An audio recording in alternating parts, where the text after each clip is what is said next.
గౌరవ పాండిచ్చేరి ముఖ్యమంత్రి గారు శ్రీ రంగస్వామి గారు, అదేవిధంగా 61వ జన్మదినం జరుపుకుంటున్నటువంటి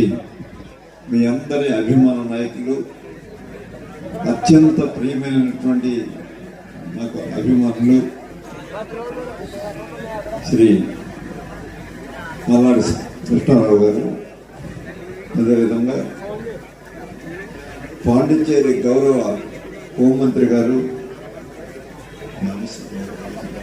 శ్రీ నమశివాయ గారు, అదేవిధంగా పాండిచ్చేరి పీడబ్ల్యూడి గౌరవ మంత్రి గారు శ్రీ లక్ష్మీనారాయణ గారు, கௌரவ ஸ்பீக்கர் என்பதை இந்த கூட்டத்தின் மூலமாக நாங்கள் உணர்ந்து கொள்ள முடிகின்றது. ஏன்னா தேர்தல் நேரத்தில் உங்களை வந்து சந்திச்சோம்,